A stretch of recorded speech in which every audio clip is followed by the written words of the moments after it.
नमस्कार दोस्तों, स्वागत है आपके यूट्यूब चैनल एग्जाम स्टडी में। इस वीडियो में बात करेंगे शासन प्रणाली के बारे में। अभी तक जितने वीडियो करा दिए मैंने, वो सब आप लोगों ने नहीं देखे तो उनको देख लीजिए, क्योंकि ये घटना चक्र की सीरीज मैंने प्रारंभ की है पॉलिटी की अभी। और इसके बाद आपको तत्पश्चात मिलेगी इतिहास यानी कि हिस्ट्री की उसमें हम विधिवत रूप से प्राचीन भारत में जितने क्वेश्चन पूछे गए हैं और जितने भी मध्यकालीन भारत, उसके बाद आधुनिक भारत, हम पूर्णतः उसको भी समाप्त करेंगे। तो उसी क्रम को हम आगे बढ़ाते हुए ये पूरी सीरीज को लेकर आया हूँ और इसमें हम ये चैप्टर कर रहे हैं आज शासन प्रणाली के बारे में। यहाँ पे मैं आपको पहले डिस्क्रिप्शन के बाद में आपको जितने भी क्वेश्चन पूछे गए हैं एग्जाम्स में उन सब की बात करेंगे। ये देखते हैं सबसे पहले नोट्स। नोट्स में सबसे पहला तो है पॉइंट है राजतंत्र। तो राजतंत्र ये शासन का प्राचीनतम रूप है जिसमें शासन की शक्ति एक व्यक्ति में समाहित होती है। जो राज मुकुट धारण करता है वह आनुवांशिक उत्तराधिकारी के आधार पर पद ग्रहण करता है।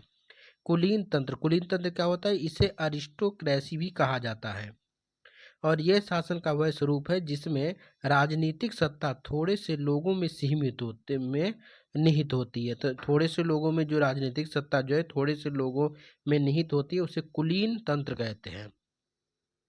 तथा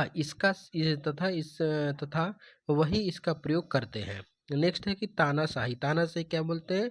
इसे अधिनायक तंत्र भी कहा जाता है और यह एक ऐसे शासन का रूप है जिसमें एक ही व्यक्ति का निरंकुश शासन होता है जो बल प्रयोग के माध्यम से अपने पद पर आसीन होता है तथा किसी के प्रति उत्तरदायी नहीं होता है। तो वो होता है तानाशाही। फिर उसके बाद है प्रजातंत्र। प्रजातंत्र क्या है? तो वर्तमान समय में शासन का सबसे अधिक लोकप्रिय रूप जो प्रजातंत्र यानी डेमोक्रेसी है। ज्ञातव्य है कि प्रजातंत्र वहाँ विद्यमान होता है जहाँ जनता में सत्ता निहित होती है, अर्थात जनता को संप्रभुता प्राप्त होती है। तो प्रजातांत्रिक या लोकतांत्रिक शासन प्रणाली के कई रूप हैं जिसमें प्रमुख रूप है संघात्मक शासन। तो ये सभी क्या है? ये सभी हमारे क्या है? प्रजातंत्र के स्वरूप होते हैं। इसमें संघात्मक शासन, फिर एकात्मक शासन। इन शासन प्रणालियों को व्यवहारतः संसदीय शासन व्यवस्था या अध्यक्षीय शासन व्यवस्था के रूप में जाना जाता है। फिर राज्य के महत्वपूर्ण तत्व। अब राज्य के कौन कौन से तत्व होते हैं? तो राज्य के महत्वपूर्ण तत्व संप्रभुता, जनसंख्या, भूभाग और सरकार या सत्ता। तो ये क्वेश्चन आता है कि राज्य के महत्वपूर्ण तत्व कौन कौन से? तो संप्रभुता है, जनसंख्या है, भूभाग है और सरकार या सत्ता या सरकार। फिर है कि किसी भी राज्य का अनिवार्य तत्व संप्रभुता होती है। इसके बिना कोई भी राज्य की श्रेणी में नहीं आता है। बस यहाँ पे राज्य यानी कि एक देश के बारे में यहाँ पे मतलब इंडिकेट करता है राज्य के स्वरूप, यानी कि एक देश के बारे में, एक राष्ट्र के बारे में। वर्ष 1947 के पहले एक राज्य के रूप में हमारा देश भारत संप्रभु नहीं था। कब? 1947 से पहले। क्योंकि उस समय भारत पर भारत की जनता का शासन नहीं था, बल्कि ब्रिटिश क्राउन का शासन था। नेक्स्ट है कि भारतीय संविधान के अनुसार देश में संसदीय शासन प्रणाली को अपनाया गया। तो हमारे देश में कैसी है? तो संसदीय शासन प्रणाली है, ठीक है। तो ये विशेषकर याद रखना, जिसमें सत्ता द्वारा चुने गए प्रतिनिधि ही शासन व्यवस्था का संचालन करते हैं। फिर है कि संसदीय शासन प्रणाली को मंत्रिमंडलीय शासन प्रणाली भी कहा जाता है। तो संसदीय शासन प्रणाली को मंत्रिमंडलीय शासन प्रणाली भी कहा जाता है। इस प्रणाली में संसद विधि निर्माण की सर्वोच्च संस्था होती है। तो संसद जो है वो विधि निर्माण यानी कि कानून बनाने के लिए संसद जो है वो एक सर्वोच्च संस्था होती है। एवं कार्यपालिका अपने समस्त कार्यों के लिए संसद के प्रति जवाबदेही होती है। संसदीय शासन प्रणाली में कार्यपालिका का अस्तित्व विधायिका में उसके विश्वास प्राप्ति बहुमत पर तक रहता है। भारत की राजनीतिक व्यवस्था में संपूर्ण सत्ता को केंद्र और राज्यों में संवैधानिक रूप से बांटा गया है। यहाँ सर्वोच्च सत्ता जो है वो जनता में निहित है और भारतीय प्रशासनिक और राजनीतिक व्यवस्था विशुद्ध रूप से एक लोकतांत्रिक गणतंत्र या गणराज्य है। फिर अब आ जाइए अध्यक्षात्मक शासन प्रणाली के बारे में क्या है। तो अध्यक्षात्मक शासन प्रणाली, जिसे हम राष्ट्रपति शासन प्रणाली के नाम से जाने जाते हैं, जैसे कि अमेरिका में है। इसमें समस्त कार्यपालिका शक्ति वास्तविक रूप से राष्ट्रपति में निहित होती है। फिर अध्यक्षात्मक शासन प्रणाली का सर्वोत्तम उदाहरण अमेरिका के राजनीतिक प्रशासनिक व्यवस्था है। अध्यक्षीय शासन प्रणाली में राष्ट्रपति विधायिका को भंग नहीं कर सकता। ये विशेषकर इसकी विशेषता के रूप में हम देखते हैं कि अध्यक्षात्मक शासन प्रणाली में राष्ट्रपति जो है वो विधायिका को भंग नहीं कर सकता है। वहीं अध्यक्षात्मक शासन प्रणाली में सत्ता केंद्रीकृत होती है। तो सत्ता कैसी होती है? तो सत्ता यहाँ पे केंद्रीकृत होती है। किसमें? तो अध्यक्षात्मक शासन प्रणाली में। फिर राष्ट्रपति ही कार्यपालिका का प्रमुख होता है, जबकि अध्यक्षात्मक शासन प्रणाली में राष्ट्रपति अपने मंत्रियों का चुनाव में स्वतंत्र होता है और मंत्रियों के चयन में व्यवस्थापिका की भूमिका नाम मात्र की होती है।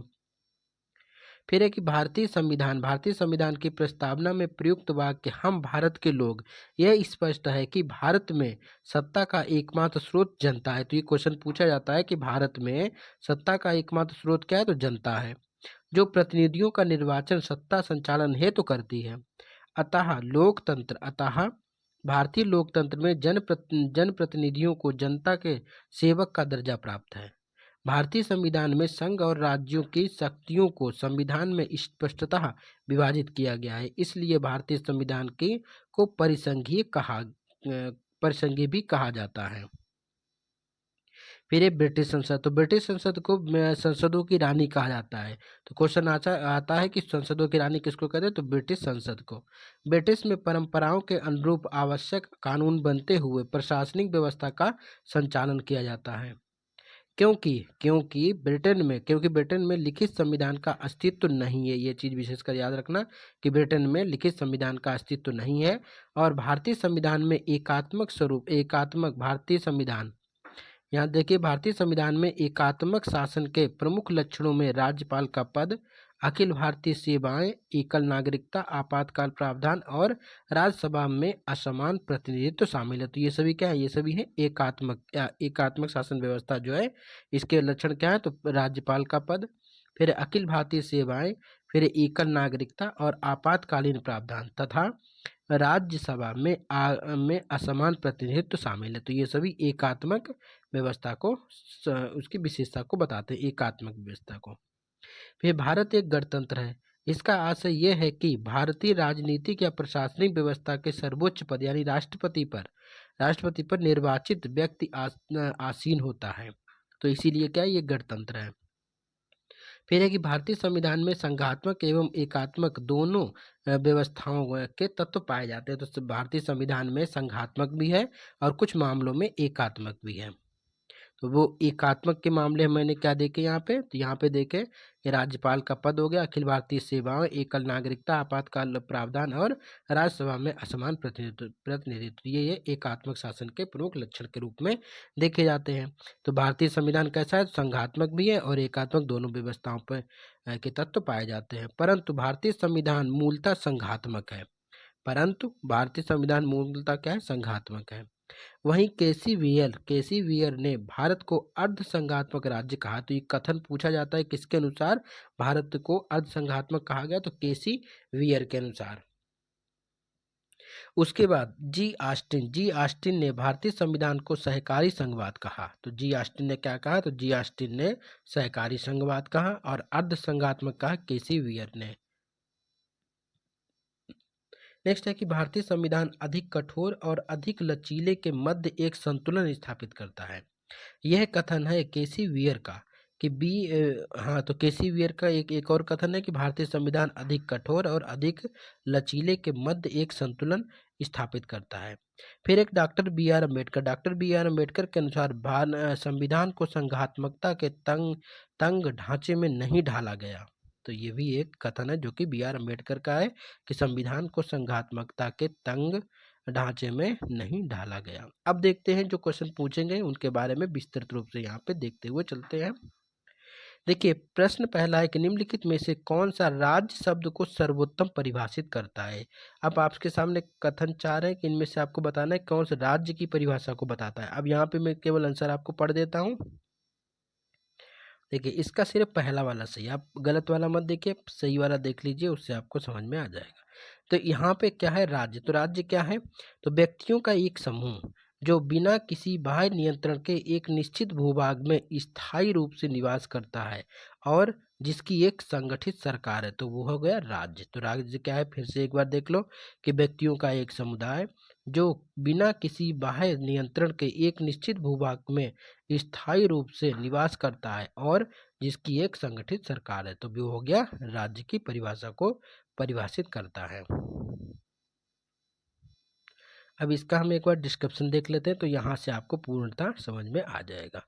देखिए, राज्य स्टेट इस शब्द का एक राजनीतिक संस्था या संगठन को संदर्भित करता है जिसका तात्पर्य एक निश्चित भूभाग में स्थायी रूप से निवासित संप्रभु व्यक्तियों के समुदाय से है, जिसकी एक संगठित सरकार हो तथा वह अपने आंतरिक और वैदेशिक मामलों के संदर्भ में बाह्य नियंत्रण से मुक्त हो।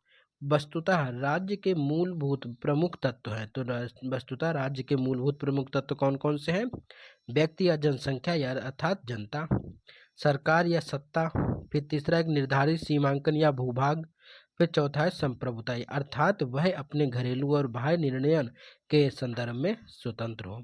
फिर किसी भी राज्य का अनिवार्य तत्व संप्रभुता होती है। हम लोगों ने अभी डिस्कशन में भी इसको देखा था कि किसी भी राज्य का अनिवार्य तत्व क्या संप्रभुता होती है और इसके बिना कोई भी राज्य की श्रेणी में नहीं आता है, अर्थात विकल्प एक सही है जो कि राज्य की सर्वोत्तम परिभाषा को बताता है। नेक्स्ट है कि निम्नलिखित में से कौन सा राज्य का सबसे महत्वपूर्ण तत्व है, तो आपको पता है कि संप्रभुता जो है राज्य का सबसे महत्वपूर्ण तत्व है।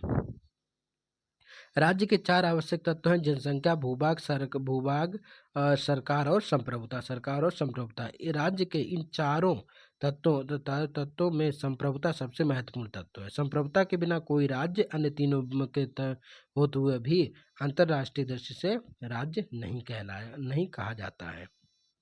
अगर संप्रभुता नहीं होगी तो वो राज्य नहीं कहा जाएगा, तो ये याद रखना। नेक्स्ट है कि भारत की संप्रभुता के संबंध में निम्नलिखित पर कथन पर कौन सा कथन सही है। पहला है कि भारत राष्ट्रमंडल का सदस्य है, बिल्कुल सही, भारत जो है राष्ट्रमंडल का सदस्य है। दूसरा है कि राष्ट्रमंडल की सदस्यता के कारण भारत को संप्रभुता कम हो जाती है, तो ये बिल्कुल गलत है, ऐसा नहीं है।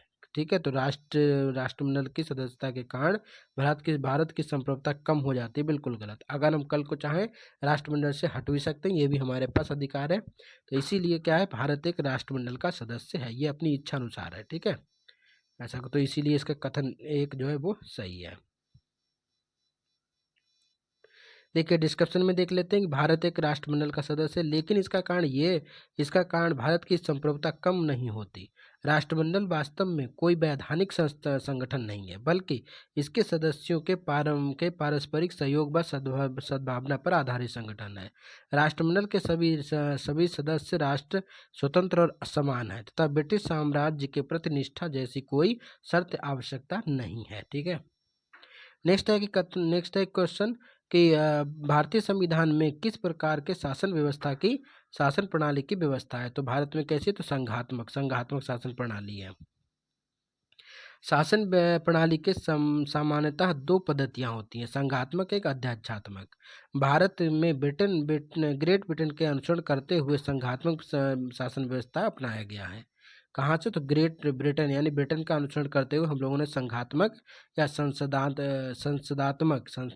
नहीं संसदात्मक है यहाँ पे। ठीक है, संसदात्मक शासन व्यवस्था को अपनाया है। संसाधात्मक शासन व्यवस्था में व्यवस्थापिका के सदस्य ही कार्यपालिका का गठन करते हैं तथा कार्यपालिका व्यवस्थापिका के प्रति उत्तरदायी होती है। संसाधात्मक शासन व्यवस्था में कार्यपालिका विधायिका द्वारा नियंत्रित होती है। नेक्स्ट है कि संसदात्मक शासन व्यवस्था है, तो क्या है, तो ये विधायिका का कार्यपालिका पर नियंत्रण ही सही है। नेक्स्ट है कि संसदीय व्यवस्था वाली सरकार वह होती है जिसमें, तो संसदीय शासन व्यवस्था वाली सरकार वह होती है कौन सी, तो इसका आपका बी आंसर सही है कि सरकार संसद के प्रति उत्तरदायी होती है और उसके द्वारा हटाई भी जाती है। डिस्क्रिप्शन देख लेते हैं कि संसदीय व्यवस्था वाली सरकार वह सरकार होती है जिसमें सरकार संसद के प्रति उत्तरदायी होती है और उसके द्वारा हटाई जा सकती है। भारतीय संविधान में संसदीय शासन व्यवस्था की स्थापना की है। यह इंग्लैंड की संसदीय प्रणाली का अंगीकरण है। यह व्यवस्था में इस व्यवस्था में कार्यपालिका विधायिका का ही भाग होती है तथा विधायिका के प्रति उत्तरदायी होती है। इसमें वास्तविक कार्यपालिका शक्तियां प्रधानमंत्री तथा उसकी मंत्रिपरिषद में निहित होती हैं और भारतीय संविधान के अनुच्छेद 75 के 3 के अनुसार मंत्रिपरिषद लोकसभा के प्रति सामूहिक रूप से उत्तरदायी होती है। इंपॉर्टेंट है कि अनुच्छेद 75 3 क्या कहता है कि जो मंत्रिपरिषद है वो लोकसभा के प्रति सामूहिक रूप से उत्तरदायी होती है। नेक्स्ट प्रश्न है कि सर्वप्रथम संसदात्मक सरकार किस देश में आरंभ की गई? तो आपको पता है ग्रेट ब्रिटेन या यूके में सबसे पहले संसदात्मक सरकार की व्यवस्था की गई। वर्तमान में संसदात्मक शासन का स्वरूप जो कि अधिकांश देशों में प्रचलित है सर्वप्रथम ग्रेट ब्रिटेन में परिलक्षित हुआ था। पुष्पेंद्र पंत ने भी अपनी पुस्तक इतिहास विश्व इतिहास में ब्रिटेन में संसदीय प्रणाली का आविर्भाव किया है। ठीक है, तो इसका यही आंसर सही है। नेक्स्ट देखते हैं कि भारतीय संसदीय प्रणाली ब्रिटिश संसदीय प्रणाली से किस बात से भिन्न है? तो भारतीय संसदीय प्रणाली ब्रिटिश संसदीय प्रणाली से किस प्रकार से भिन्न है? तो न्यायिक पुनर्विलोकन की प्रणाली जो है ये नहीं है ब्रिटेन में। जो हमारे यहाँ न्यायिक पुनर्विलोकन की प्रणाली है लेकिन ब्रिटेन में ये नहीं है। ये मैंने कहाँ से लिया? ये हम लोगों ने हमारे देश में संविधान में ये व्यवस्था ली है। कहाँ? तो यूएसए से। देखो वास्तविक नाम मात्र के दोनों संघ कार्यपालिका ये भी ब्रिटेन में भी है। सामूहिक उत्तराधिकारी प्रणाली का ये भी है ब्रिटेन में और द्विसदनीय विधायिका ये भी है। लेकिन ये व्यवस्था जो है हमने अमेरिका से लिया ना कि ब्रिटेन से। तो इसीलिए जो है संसदीय शासन प्रणाली ब्रिटिश संसदीय प्रणाली से भिन्न है। देखिए भारतीय संसदीय प्रणाली में न्यायिक पुनर्विलोकन की प्रणाली है जबकि ब्रिटेन में यह प्रणाली लागू नहीं है। इस अर्थ में भारतीय संसदीय प्रणाली ब्रिटेन से भिन्न है। इसके अतिरिक्त वास्तविक एवं नाममात्र दोनों प्रकार की कार्यपालिका सामूहिक उत्तरदायित्व और द्विसदनीय विधायिका भारत और ब्रिटेन दोनों की संसदीय प्रणालियों में लागू है। नेक्स्ट देखते हैं कि हमारे ब्रिटिश मॉडल पर आधारित संसदीय लोकतंत्र को अपनाया है किंतु हमारा मॉडल जो है उस मॉडल से किस प्रकार से भिन्न है? सेम क्वेश्चन है आपको यहाँ पे लेकिन आंसर थोड़ा डिफरेंट है। इसमें देखो दोनों प्रकार से भिन्न है। कैसे? पहला है कि जहाँ तक विधि निर्माण का संबंध है तो ब्रिटिश संसद सर्वोपरि और संप्रभु है किंतु भारत में संसद की विधि निर्माण की शक्ति परिसीमित है। दूसरा है कि भारत में संसद के किसी अधिनियम में संशोधन की संवैधानिकता से संबंधित मामले उच्चतम न्यायालय द्वारा संविधान पीठ को भेजे जाते हैं। तो ये दोनों कथन जो है सही है। यहाँ डिस्क्रिप्शन में देख लेते हैं क्या दिया हुआ है। देखिए ब्रिटिश मॉडल पर आधारित लोकतांत्रिक व्यवस्था में संसदीय संप्रभुता के सिद्धांत को अपनाया गया है तथा वहाँ संसदीय सर्वोच्च विधि प्राधिकारी है जो किसी विधि का सृजन या किसी विधि का समापन कर सकती है। दूसरी ओर भारतीय मॉडल में संवैधानिक सरकार यानी कि कॉन्स्टिट्यूशनल गवर्नमेंट की व्यवस्था की गई है जिसके तहत संसद की विधि निर्माण की शक्ति लिखित संविधान द्वारा परिसीमित है। केशवानंद भारती बाद 1973 में दिए गए ऐतिहासिक निर्णय में उच्चतम न्यायालय ने यद्यपि संसद की संविधान में संशोधन करने की शक्ति को स्वीकार किया तथापि यह भी निर्धारित किया कि संविधान की मूल संरचना या मूल ढांचे में परिवर्तन करने वाला कोई संशोधन संसद द्वारा नहीं किया जा सकता है। इस प्रकार कथन 1 सही है। कथन 2 क्यों सही है उसको भी देख लेते हैं। क्योंकि भारत में संसद के किसी अधिनियम के संशोधन की संवैधानिकता में से संबंधित मामले उच्चतम न्यायालय द्वारा संविधान के अनुच्छेद 145 के 3 के तहत गठित की जाने वाली संविधान पीठ को भेजे जाते हैं। फिर अनुच्छेद 145 के 3 में प्रावधानित है कि जिस मामले में संविधान के निर्वचन के बारे में विधि का कोई सर्वान प्रश्न अंतर्वलित है उसका विनिश्चय करने के प्रयोजन के लिए बैठने वाले न्यायाधीशों की संख्या न्यूनतम 5 होगी। इसे भी संविधान पीठ के रूप में अभिहित किया गया है। नेक्स्ट क्वेश्चन है, निम्नलिखित में से कौन सी भारतीय संविधान की विशेषता नहीं है? तो कौन सी भारतीय संविधान की विशेषता नहीं है? तो अध्यक्षात्मक व्यवस्था नहीं है, ये है अमेरिका में। संसदात्मक है, स्वतंत्र न्यायपालिका है और संघात्मक सरकार है। तो ये तीनों चीजें जो है वो भारतीय संविधान की विशेषता है, लेकिन अध्यक्षात्मक नहीं है। ये कहाँ का है? तो अध्यक्षात्मक प्रणाली है तो यूएसए की है। देखिए, अध्यक्षात्मक सरकार भारतीय संविधान की विशेषता नहीं है, जबकि संसदात्मक सरकार यानी शासन प्रणाली, संघात्मक यानी कि शासन प्रणाली तथा स्वतंत्र न्यायपालिका भारतीय संविधान की विशेषता है। नेक्स्ट क्वेश्चन देखते हैं, भारतीय राजनीतिक पद्धति के बारे में कौन सा सही नहीं है? तो भारतीय राजनीतिक पद्धति के बारे में कौन सही नहीं है? तो राष्ट्रपति पद्धति की सरकार यानी अध्यक्षात्मक सरकार रही है, जबकि धर्मनिरपेक्ष है, संसदीय शासन प्रणाली और संघीय नीति है। लेकिन राष्ट्रपति नहीं, क्योंकि ये यूएसए का है।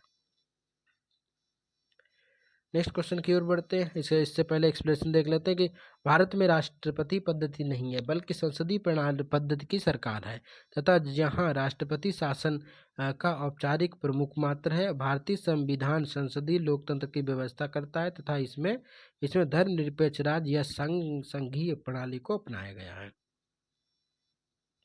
नेक्स्ट है कि भारत में संसदीय प्रणाली की सरकार है क्योंकि मंत्रिपरिषद लोकसभा के प्रति उत्तरदायी होती है। आर्टिकल कौन सा है? तो अनुच्छेद 75 का 3 के तहत है। ये भी मैंने अभी जस्ट बताया था कि अनुच्छेद 75 के 3 में ये बात निहित है कि मंत्रिपरिषद जो है वो लोकसभा के प्रति उत्तरदायी है।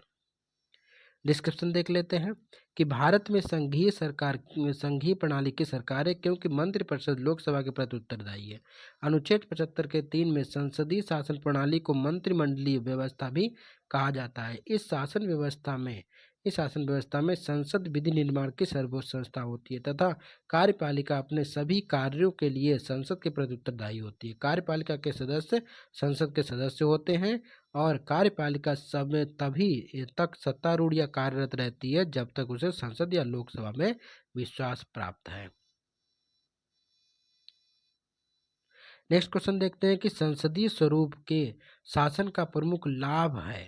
तो संसदीय स्वरूप के शासन का प्रमुख लाभ क्या है? तो यह है कार्यपालिका जो है वो विधानमंडल के प्रति उत्तरदायी बनी होती। तो इसका सी कथन सही है, कार्यपालिका विधानमंडल के प्रति उत्तरदायी बनी रहती है।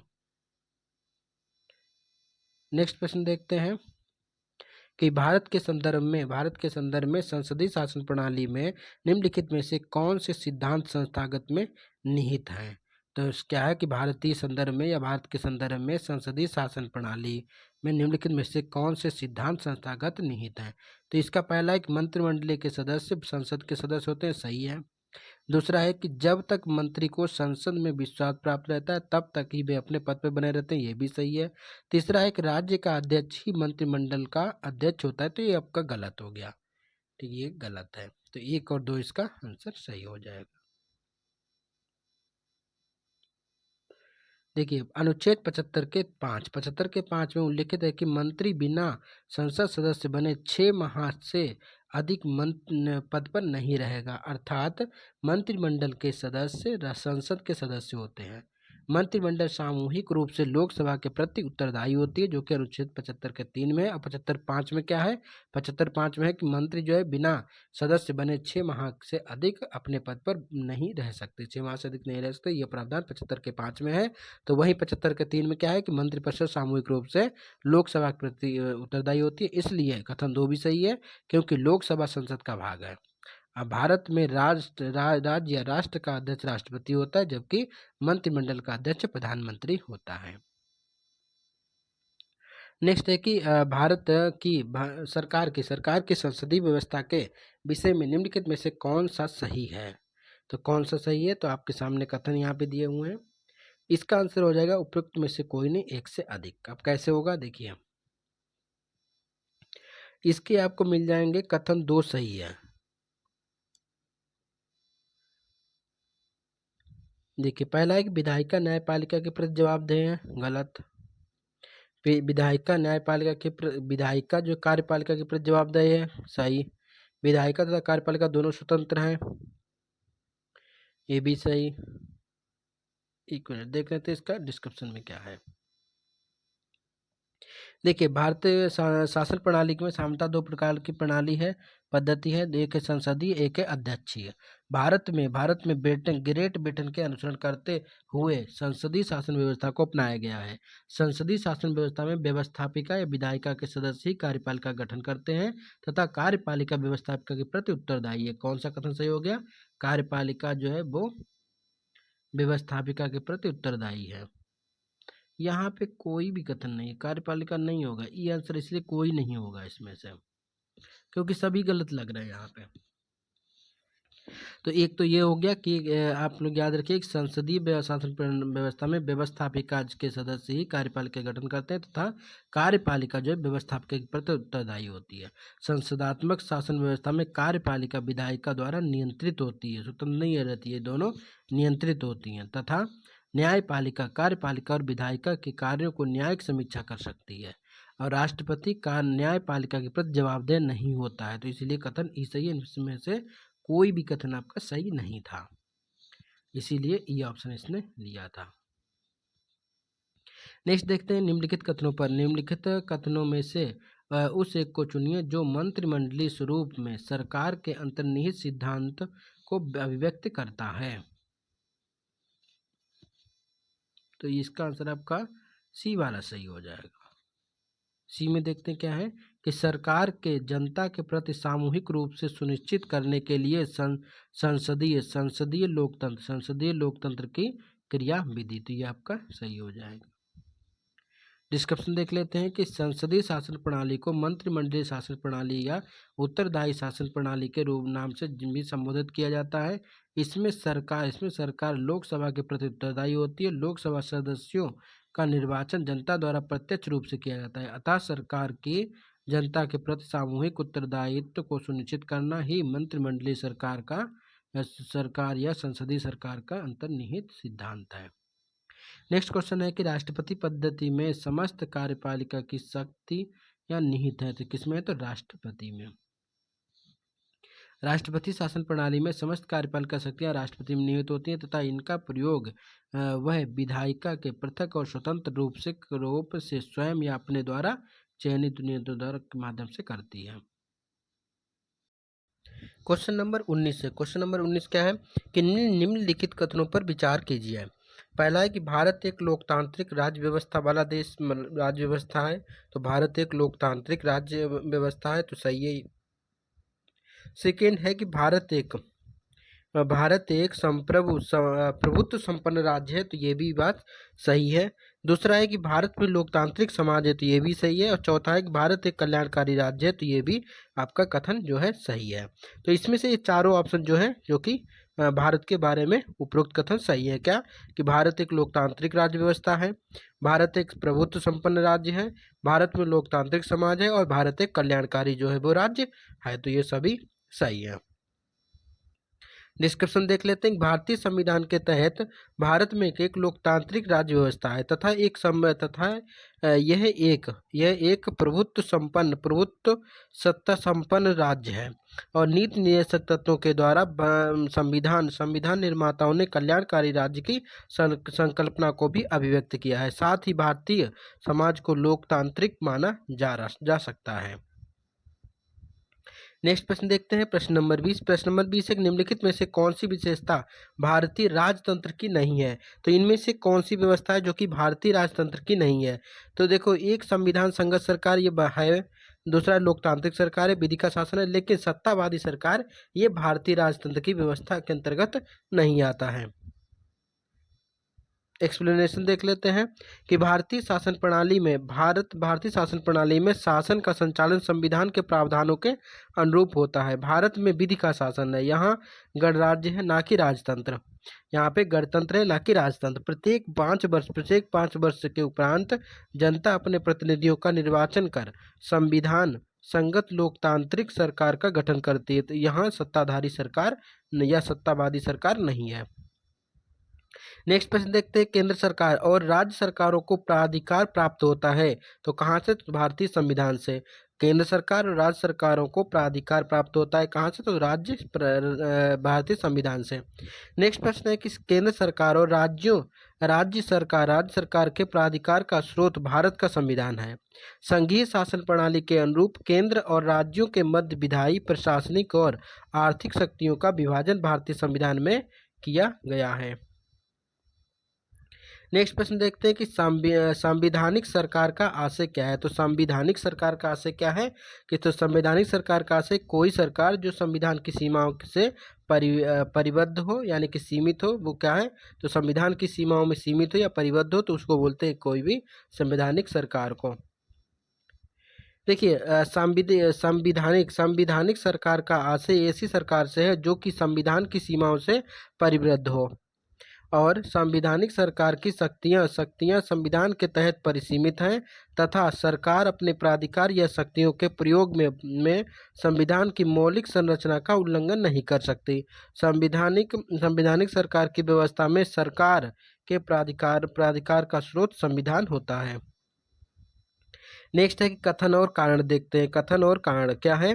पहला है कि अभिकथन ए क्या है कि भारत एक लोकतांत्रिक देश है, बिल्कुल सही है, और भारत का अपना एक क्या है संविधान है, तो ये भी आपका आंसर सही है। तो इसमें क्या हो जाएगा कि ए और दोनों सही है लेकिन दोनों जो व्याख्या नहीं करते क्योंकि लोकतांत्रिक सरकार संविधान की वजह से नहीं है, तो ये ऐसा कुछ नहीं है, लेकिन दोनों कथन सही है। तो ए और दोनों सही है लेकिन आर ए की व्याख्या नहीं करता। तो संविधान एक लोकतांत्रिक देश से सही है और भारत का एक अपना संविधान है, तो ये भी सही है। भारत एक लोकतांत्रिक देश है, इसका प्रमाण संविधान की उद्देशिका में प्रारंभिक शब्दों में हम भारत के लोग भारत को संपूर्ण प्रभुत्व संपन्न समाजवादी पंथ निरपेक्ष लोकतंत्रात्मक गणराज्य बनाने के लिए से दर्शित होता है। लोकतंत्र शासन का वह रूप होता है जिसमें सभी महत्वपूर्ण निर्णय जनता द्वारा चुने हुए प्रतिनिधियों द्वारा संयुक्त रूप से किए जाते हैं। भारत में भी शासन के लोकतांत्रिक रूप को अपनाया गया है। भारत का अपना लिखित संविधान है जो विश्व का सबसे बड़ा लिखित संविधान है।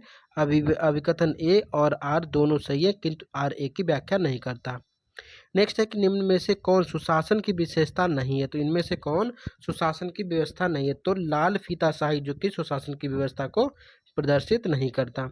लाल फीताशाही सुशासन की विशेषता नहीं है, जबकि हिस्सेदारी, जवाबदेही, पारदर्शिता, कानून का नियम, सर्वसम्मति से निर्णय लेना, दक्षता एवं प्रभावशीलता आदि सुशासन की विशेषताएं हैं। नेक्स्ट क्वेश्चन है कि कल्याणकारी राज्य यानी वेलफेयर स्टेट का उद्देश्य क्या है? तो कोई भी कल्याणकारी राज्य होता है तो उसका उद्देश्य क्या है? तो कमजोर वर्गों को कल्याण का प्रबंधन करना इसका मेन उद्देश्य रहता है। कमजोर वर्गों के कल्याण का प्रबंधन कर रहा है एक कल्याणकारी राज्य का मेन उद्देश्य रहता है। डिस्क्रिप्शन देख लेते हैं। कल्याणकारी राज्य नागरिकों के विशेष रूप से कमजोर वर्ग के नागरिकों के सामाजिक, आर्थिक और विकास के लिए सतत प्रयत्नशील रहता है। नागरिकों का ये वर्ग जो सामाजिक आर्थिक रूप से सुदृढ़ है अपना कल्याण स्वयं कर सकता है, उससे किसी विशेष संरक्षण की आवश्यकता नहीं होती है। यही कारण है कि भारत में मलाईदार परत यानी क्रीमी लेयर को अर्थात पिछड़ों में अगड़ों को लोक नियोजन में आरक्षण प्रदान नहीं किया गया है। हाल ही में शुरू हुई प्रधानमंत्री किसान समृद्धि योजना भी सभी किसानों के लिए नहीं बल्कि सिर्फ छोटे किसानों के लिए है। संघ सरकार और राज्य सरकारों द्वारा चलाई जा रही अन्य विभिन्न विशेष योजना के लक्षित नागरिक समूह की पहचान से भी यह स्पष्ट होता है कि एक कल्याणकारी राज्य की अवधारणा केंद्र में वंचित वर्ग से ही संबंधित है। नेक्स्ट प्रश्न देखते हैं कि राज्य हर जगह है, यह अंतराल शायद ही कोई छोड़ता है, ये वक्तव्य किस धारणा को व्यक्त करता है? तो ये करता है कल्याणकारी राज्य को। तो राज्य हर जगह है, यह अंतराल शायद ही कोई छोड़ता हो, यह वक्तव्य किस अवधारणा से? तो कल्याणकारी राज्य की अवधारणा से है। देखिए राज्य हर जगह है, यह अंतराल शायद ही कोई छोड़ता है, यह वक्तव्य कल्याणकारी राज्य की अवधारणा की व्याख्या करता है और कल्याणकारी राज्य की सरकार समग्र विकास और प्रगति की व्यापक और अधिक धनात्मक आवश्यकताओं से संदर्भित होकर कार्य करती है तथा मात्र शांति बनाए रखना, विवादों का समाधान और आवश्यक सेवाओं को उपलब्ध कराने तक ही उसका कार्य सीमित नहीं होता है। नेक्स्ट है कि निम्नलिखित में से कौन सा एक भारतीय संविधान का दर्शन नहीं है? तो इनमें से कौन सा एक भारतीय संविधान का दर्शन नहीं है? तो साम्यवादी राज्य जो कि भारतीय संविधान का दर्शन नहीं है। भारतीय संविधान में कल्याणकारी राज्य, समाजवादी राज्य, राजनीतिक समानता, न्याय, पंथ निरपेक्षता, लोकतंत्रात्मक गणराज्य आदि दर्शनों को आत्मसात किया गया है, किंतु साम्यवादी राज्य के दर्शन का उल्लेख संविधान में नहीं किया गया है। साम्यवादी या समाजवादी राज्य एवं राजनीतिक समानता या न्याय का उल्लेख हमें उद्देशिका में मिलता है। कल्याणकारी राज्य का दर्शन संविधान के भाग 4 में राज्य के नीति निर्देशक तत्वों के अंतर्गत सन्निहित है। नेक्स्ट है कि निम्नलिखित कथनों में से कौन सा कथन सही है बताना है। तो इसमें से आपका चारों कथन में से डी कथन आपका सही है कि भारत में एक संघात्मक प्रजातंत्र है। कौन कौन सा नहीं है कि भारतीय संविधान अध्याचात्मक है, गलत है।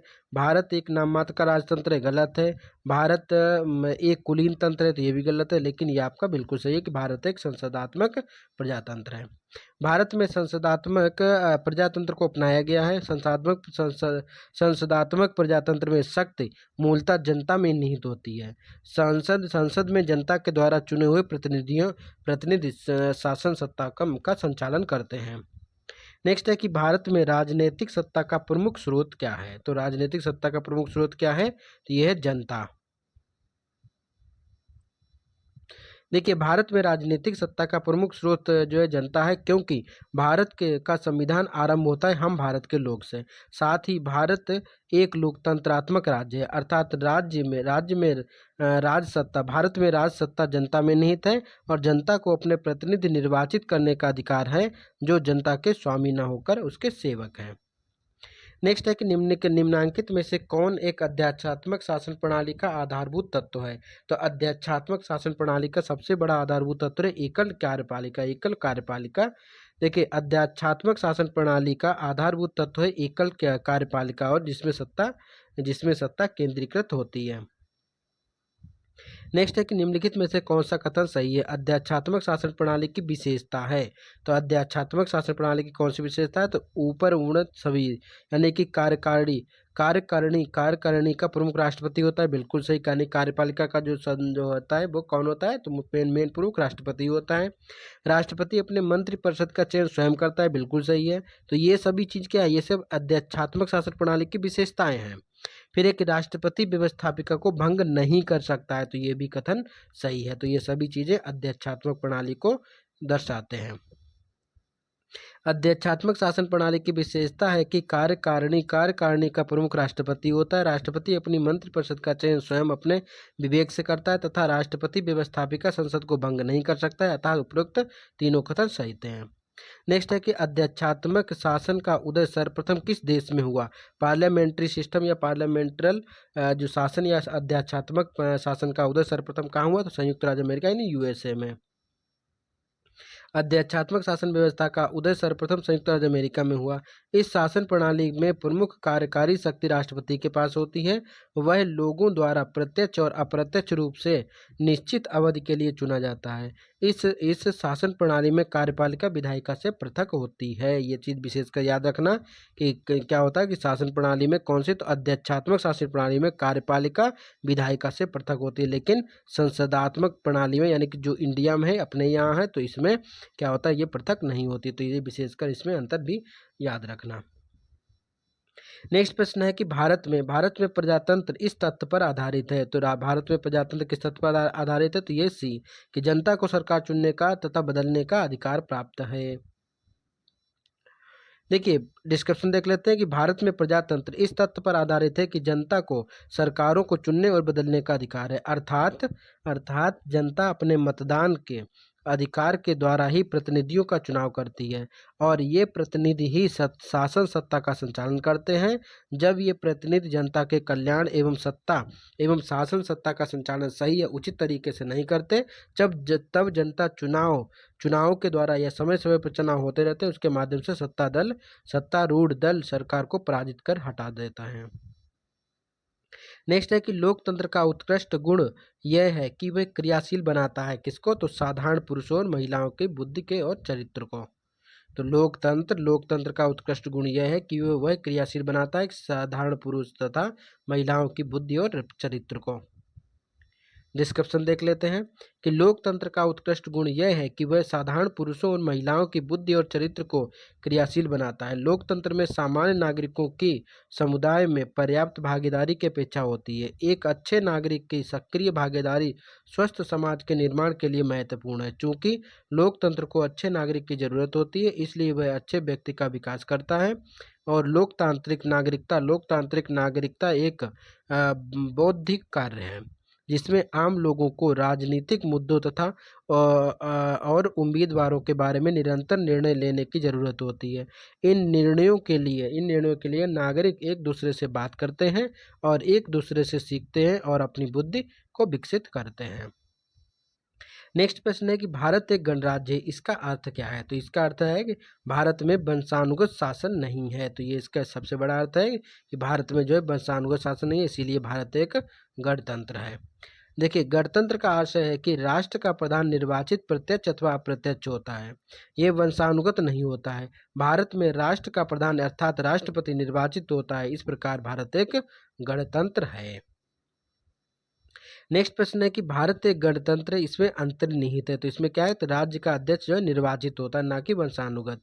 तो राज्य का जो अध्यक्ष है यानी कि राष्ट्रपति है निर्वाचित होता है अप्रत्यक्ष या प्रत्यक्ष रूप से। नेक्स्ट है कि निम्नलिखित में से किसने विनिर्धारित होता है कि भारत का राष्ट्रपति परिसंघीय है? तो ये केंद्र और राज्यों के बीच शक्ति का वितरण। तो केंद्र और राज्य के बीच शक्तियों का वितरण ये परिभाषित करता है कि भारत का संविधान एक परिसंघीय है।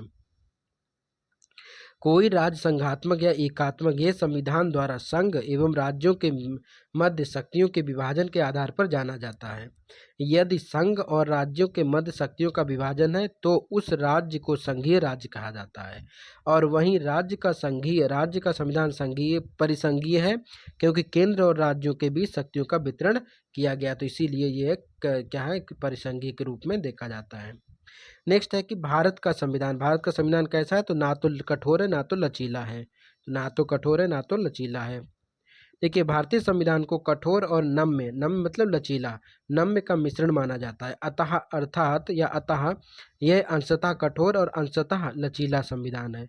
इसके कतिपय उपबंधों को संसद द्वारा साधारण बहुमत से ही संशोधित किया जा सकता है, जबकि कुछ उपबंधों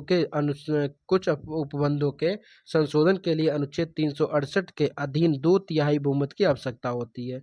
साथ ही कुछ विशिष्ट उपबंधों के संशोधन के लिए संसद के विशेष बहुमत के अतिरिक्त आधे से अन्यून राज्यों का अनुसमर्थन भी आवश्यक होता है। नेक्स्ट क्वेश्चन है कि भारत की संसदीय शासन प्रणाली एवं ब्रिटेन की संसदीय शासन प्रणाली में अंतर का बिंदु निम्नलिखित में से कौन है? तो यह न्यायिक समीक्षा यूएसए और अमेरिका में, यूएसए और भारत में है। और यहाँ ब्रिटेन में ये प्रणाली कौन सी? तो न्यायिक समीक्षा या न्यायिक प्रवलोकन कभी कभी देता है, तो ये व्यवस्था वहाँ नहीं है, ब्रिटेन में नहीं है। तो इसीलिए ब्रिटेन का संविधान और भारतीय संसदीय शासन प्रणाली जो है वो भिन्न है। भारतीय संसदीय शासन प्रणाली और ब्रिटेन की संसदीय शासन प्रणाली न्यायिक समीक्षा के कारण भिन्न है। देखिए, ब्रिटिश संसद लिखित संविधान के अभाव में संप्रभु निकाय, जबकि भारतीय संसद की शक्तियां और कार्यपालिका संविधान की सीमाओं के अधीन है। इसकी न्यायिक समीक्षा की जा सकती है। नेक्स्ट है कि कथन और कारण के बारे में स्पष्ट दिया हुआ है। पहला है कि भारत के संविधान में एक संघीय प्रणाली का प्रावधान है, बिल्कुल सही है। भारत में एक संघीय प्रणाली है, तो सही है। और दूसरा है कि उसमें एक बहुत शक्तिशाली केंद्र की रचना की जाती है, ये भी सही है। लेकिन क्या है कि ये दोनों एक दूसरे को जो है स्पष्टीकरण नहीं है। भारतीय संसदीय एक संघीय प्रणाली का प्रावधान करता है, क्योंकि केंद्र और राज्यों के मध्य शक्तियों का स्पष्टता विभाजन है। यद्यपि यह पूर्ण संघ नहीं है, क्योंकि इसमें कई प्रावधान एक शक्तिशाली केंद्र की रचना करते हैं। ए और आर दोनों से, किंतु आर एक मतलब कथन कारण की व्याख्या नहीं करता। नेक्स्ट है कि भारत एक संघवादिता व्यवहारिक है होती है। सही बात है, संघवादिता व्यवहारिक होती है। और भारत एक संघीय राज्य नहीं है, तो ये आपका हो जाएगा गलत। संघीय राज्य है तो ये दूसरा गलत है, पहला सही है कि भारत की संघवादिता व्यवहारिक नहीं है, सही बात है। लेकिन परंतु आर कथन गलत है क्योंकि ये एक संघीय राज्य नहीं है, तो ये अवधारणा गलत है, एक संघीय राज्य है। नेक्स्ट है कि भारतीय राज्य व्यवस्था में निम्नलिखित में से कौन सी अनिवार्य विशेषता है जो ये दर्शाती है कि उसका स्वरूप संघीय है। तो यह न्यायपालिका की स्वतंत्रता सुनिश्चित करना। तो न्यायपालिका की स्वतंत्रता सुनिश्चित करने से ये होता है कि यह एक क्या है, उसका स्वरूप संघीय है। एक्सप्लेनेशन इसमें देख लेते हैं कि भारतीय राज्य व्यवस्था के संघीय लक्षणों में प्रमुख लिखित तथा कठोर संविधान की सर्वोच्चता, केंद्र एवं राज्यों की शक्तियों का वितरण, न्यायपालिका की स्वतंत्रता, द्विसदनीय संसद आदि। इनमें से न्यायपालिका की स्वतंत्रता का सुरक्षित होना संघीय प्रणाली के अनिवार्य शर्त है, क्योंकि न्यायपालिका के पास ही संविधान की व्याख्या की शक्ति होती है, ताकि संघीय संरचना में संविधान के मूलभूत प्रावधानों को केंद्र द्वारा एक पक्षीय रूप से परिवर्तित न किया जा सके। भारतीय संविधान के तहत केंद्र और राज्यों के बीच विवादों के संदर्भ में उच्चतम न्यायालय को आरंभिक अधिकारिता प्राप्त है। ज्ञातव्य है कि भारतीय संसद के उच्च सदन राज्यसभा में राज्यों यानी संघटक इकाइयों के निर्वाचित प्रतिनिधि होना भी भारतीय राज्य व्यवस्था के संघीय स्वरूप को दर्शाता है। तथापि न्यायपालिका की स्वतंत्रता में लिखित संविधान के तहत सुरक्षित होने को ही प्रश्नगत विकल्पों में भारतीय राज्य व्यवस्था के संघीय स्वरूप को दर्शाने वाली अनिवार्य विशेषता मानना सुनिश्चित या समुचित उत्तर है। नेक्स्ट है कि निम्नलिखित में से कौन एक भारत के संविधान के संघीय लक्षण नहीं है। तो इनमें से कौन सा एक संघीय लक्षण है? देखो, केंद्र राज्य का बंटवारा बिल्कुल है, पूर्ण लिखित संविधान ये भी है, स्वतंत्र न्यायपालिका, लेकिन एक ही इकहरी नागरिकता ये कहीं भी संघीय व्यवस्था को लक्षण को प्रदर्शित नहीं करता है। इकहरी नागरिकता भारत के संविधान में संघीय लक्षण नहीं है। भारतीय संविधान में एकात्मक और संघात्मक दोनों ही विशेषताएं मौजूद हैं। भारतीय संविधान के संघात्मक लक्षणों में लिखित संविधान, कठोर संविधान, केंद्र और राज्यों की शक्तियों का वितरण, न्यायपालिका की सर्वोच्चता स्वतंत्रता, द्विसदनीय विधानमंडल आदि, जबकि एकात्मक लक्षणों के अंतर्गत एकल नागरिकता, राज्यपालों के राष्ट्रपति की नियुक्ति, आपातकाल का घोषणा, समझौतों को लागू करना, संसद की शक्ति आदि में उल्लेखित किया जा सकता है। नेक्स्ट प्रश्न देखते हैं कि भारतीय संघीय व्यवस्था में कौन से एकात्मक तत्व पाए जाते हैं। तो इसमें से कौन से आपको एकात्मक तत्व जो है पाए जाते हैं भारतीय संविधान में।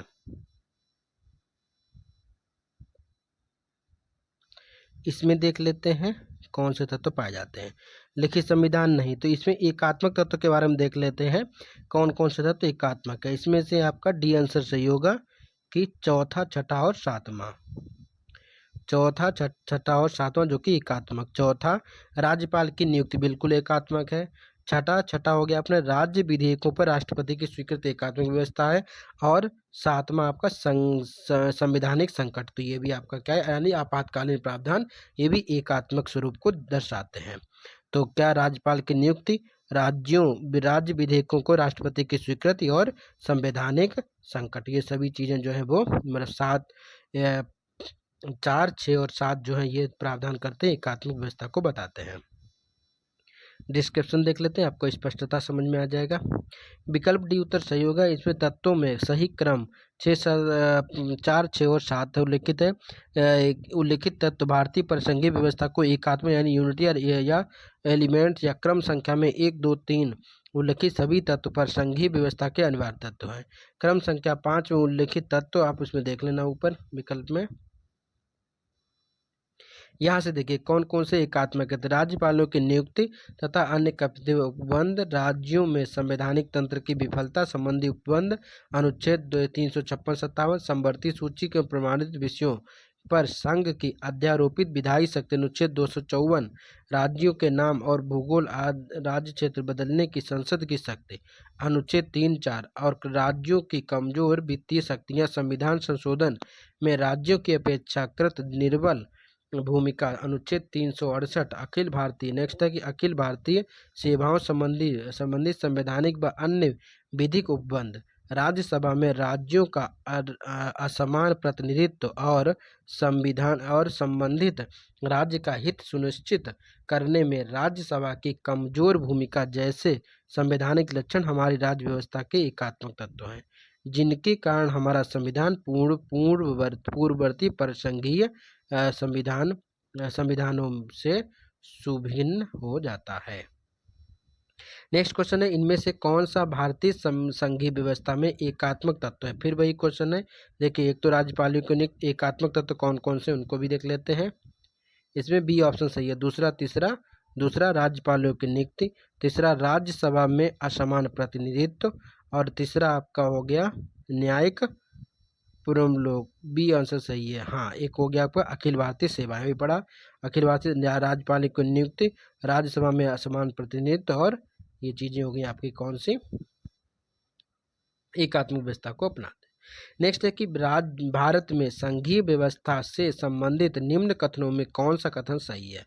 तो वही बात है कि इसमें भी बताना है आपको संघीय व्यवस्था से संबंधित कौन सा कथन सही है, ये आपको बताना है। तो इसमें संघीय व्यवस्था के बारे में है, तो पहला कथन है कि भारतीय इसमें कि भारतीय संविधान शासन की मूल संरचना में एक संघीय व्यवस्था का प्रावधान करता है, बिल्कुल सही है। और दूसरा है कि एकात्मक झुकाव का उसमें सशक्त मिश्रण, तो ये दोनों कथन आपके सही है। देखिए भारतीय संविधान द्वारा शासन का मूल संरचना के लिए एक संघीय व्यवस्था की प्रस्तावना की गई है, तथापि एकल नागरिकता और केंद्र के राज्यों की तुलना में अधिक शक्तियां इसके एकात्मक झुकाव प्रदान करते हैं। प्रश्न कथन 1 और 2 इस प्रश्न में कथन 1 और 2 सही है, जबकि 3 और 4 गलत है, क्योंकि राज्य विधायिकाएं राज्य तथा वैदेशिक मामलों सहित अनेक संदर्भों में केंद्र से अलग नहीं है, और साथ ही यहाँ न्यायिक शक्तियों को का सोपान क्रम है, और राज्य और केंद्र के मध्य विभाजन नहीं है।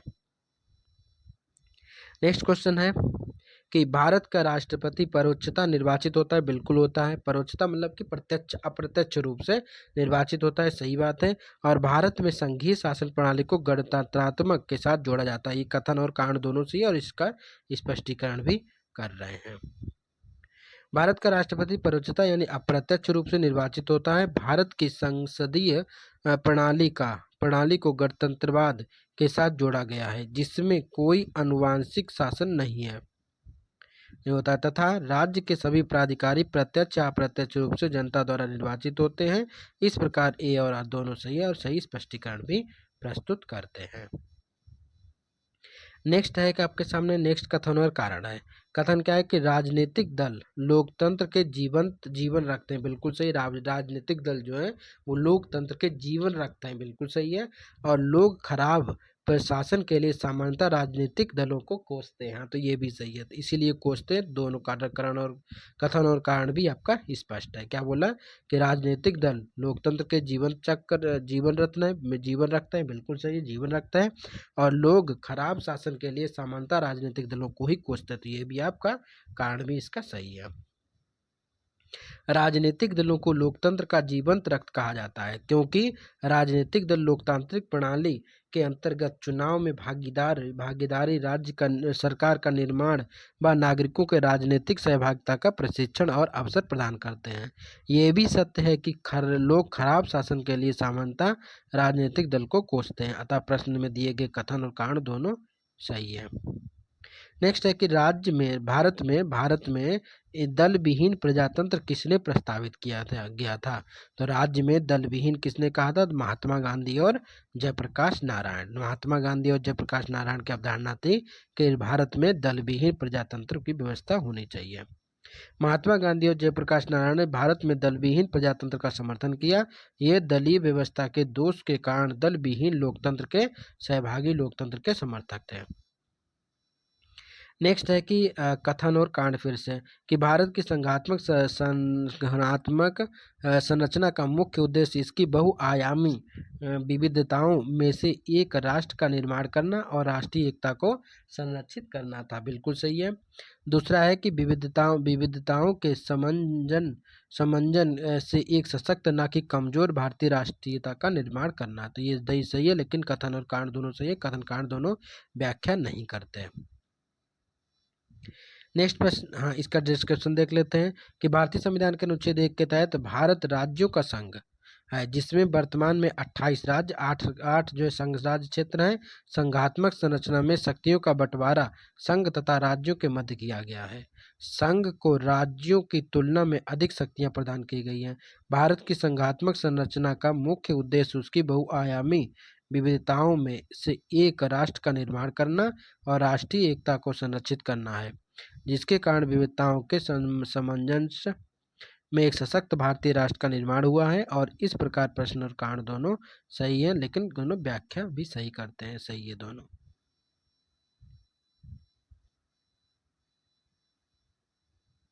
ठीक, नेक्स्ट देखते हैं फिर एक कथन और कारण। फिर आपके पास कथन और कारण है। देखिए यहाँ पे हाँ, कथन क्या है कि भारतीय राजनीतिक व्यवस्था की प्रकृति निरंतरता एवं परिवर्तन के तत्व मूर्त रूप में पाए जाते हैं। सही है। फिर दूसरा, एक भारतीय राजनीतिक व्यवस्था में निम्न राजनीतिक कार्यशैलियाँ जैसे आधुनिक शैली, परंपरागत शैली और शांत शैली का तत्व समाहित है। दोनों सही है, लेकिन हाँ, दोनों और व्याख्या भी कर रहे हैं। कैसे कर रहे हैं वो भी देख लेते हैं। कथन क्या है कि भारतीय राजनीतिक व्यवस्था में प्रकृति की निरंतरता एवं परिवर्तन के तत्व मूर्त रूप में पाए जाते हैं। बिल्कुल सही है। और भारतीय राजनीतिक व्यवस्था में निम्न राजनीतिक कार्यशैलियों जैसे आधुनिक शैली, परंपरागत शैली तथा संत शैली तत्व समाहित हैं। तो ये दोनों सही है, कारण भी सही है। क्या कारण है कि भारतीय राजनीतिक व्यवस्था की प्रकृति में मौर्य काल से लेकर आधुनिक तक अपने विशिष्ट तत्व और मूर्त रूप आज भी विद्यमान है। यद्यपि विभिन्न युगों एवं काल के निरंतर एवं परिवर्तनशील भारतीय राजनीतिक व्यवस्था में आधुनिक शैली, परंपरागत शैली और संत शैली के तत्व समाहित है। स्पष्ट रूप से कारण और कथन दोनों सही है। नेक्स्ट है कि महिलाएं दलित, निर्धन और अल्पसंख्यक समूह भारत में लोकतंत्र के सबसे बड़े दावेदार हैं। बिल्कुल सही। फिर एक, भारत में लोकतंत्र अधिक आत्मसम्मान की कामना का वाहक बनकर उभरा है। तो इसका देख लेते हैं कौन सा सही है। ए और दोनों सही है, दोनों व्याख्या भी कर रहे हैं।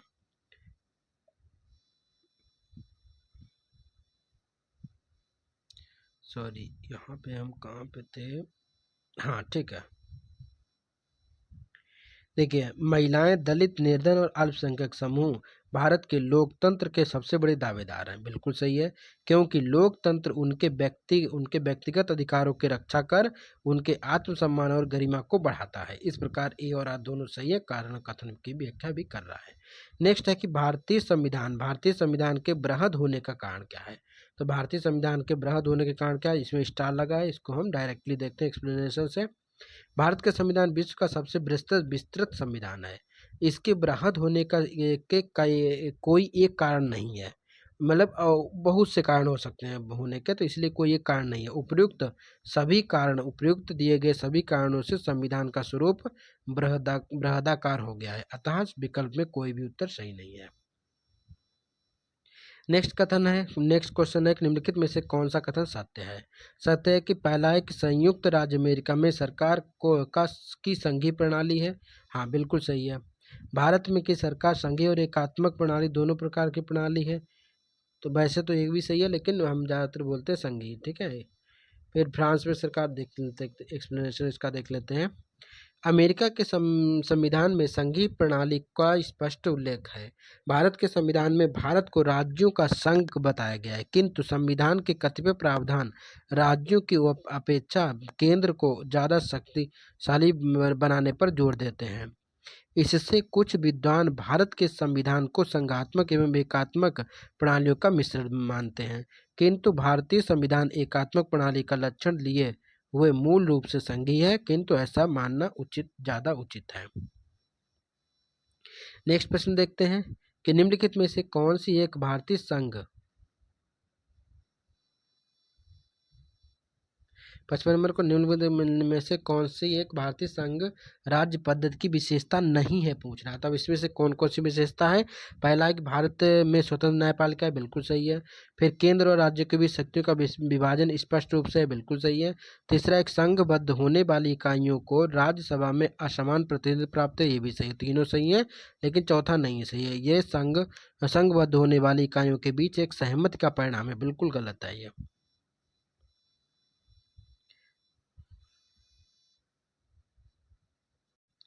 एक्सप्लेनेशन है कि भारतीय संघ राज्य पद्धति की विशेषता में लिखित संविधान का होना, संविधान की सर्वोच्चता, शक्तियों का विभाजन, स्वतंत्र न्यायपालिका, द्विसदनीय विधायिका, राज्यों तथा राज्यों का राज्यसभा में असमान प्रतिनिधित्व, द्विस्तरीय सरकार आदि शामिल है। जबकि भारतीय संघ की स्थापना संबंधित इकाइयों के बीच सहमति समझौते द्वारा नहीं हुई है, तथापि भारतीय संघ से राज्यों को अलग होने का अधिकार नहीं है। संविधान के अनुच्छेद 1 में उल्लिखित है कि इंडिया अर्थात भारत राज्यों का संघ होगा, अतः विकल्प डी जो कि सही नहीं है। नेक्स्ट क्वेश्चन देखते हैं। तो नीचे दिए गए कथन और कथन ए है, दूसरा कारण आर है। तो कथन क्या है? तो कथन है ए है कि भारतीय संघात्मक व्यवस्था को अर्ध संघात्मक कहा जाता है, तो बिल्कुल सही है। दूसरा है कि भारत में एक स्वतंत्र न्यायपालिका है जिसे न्यायिक पुनरीक्षण का अधिकार है, ये भी सही है, लेकिन दोनों जो है वो एक दूसरे की व्याख्या नहीं करते, तो इसलिए इसका बी आंसर आपका सही हो जाएगा। इसका डिस्कशन देखते हैं कि भारत के संविधान का वर्णन विभिन्न प्रकार से किया गया है। इसे अर्ध परिसंघीय कहा गया है, इसे परिसंघीय किंतु प्रबल एकात्मक तथा केंद्र समर्थन भी कहा गया है। संरचना में परिसंघीय किंतु भावना में एकात्मक और सामान्य स्थिति में परिसंघीय किंतु आपात स्थिति में या आपात स्थिति आदि के दौरान पूर्णतः एकात्मक रूप में परिवर्तित हो जाने से इसके गुण के कारण ही इसे अर्ध संघात्मक कहा जाता है। भारतीय संविधान में स्वतंत्र न्यायपालिका का प्रावधान है तथा सर्वोच्च न्यायालय एवं उच्च न्यायालय को न्यायिक पुनरीक्षण की शक्ति प्राप्त है। तो ये भी आप लोग ध्यान रखिए कि सर्वोच्च न्यायालय एवं उच्च न्यायालय को न्यायिक पुनरीक्षण की शक्ति प्राप्त है। संविधान के विभिन्न अनुच्छेदों अनुच्छेद 13, 32, 131, 136, 141, 143, 226, 227, 245, 226 और 246 और 372 आदि का उपबंध प्रत्यक्ष या अप्रत्यक्ष रूप से न्यायपालिका को न्यायिक पुनरीक्षण की शक्ति प्रदान करते हैं। इस प्रकार प्रश्नगत कथन और कारण दोनों सही है, किंतु कथन कारण के एक की व्याख्या नहीं करता है। नेक्स्ट क्वेश्चन है कि कथन ये है कारण आ रहे कथन है कि भारतीय संविधान अर्ध संघात्मक है। हाँ, बिल्कुल सही है, भारतीय संविधान कैसा है? अर्ध संघात्मक है।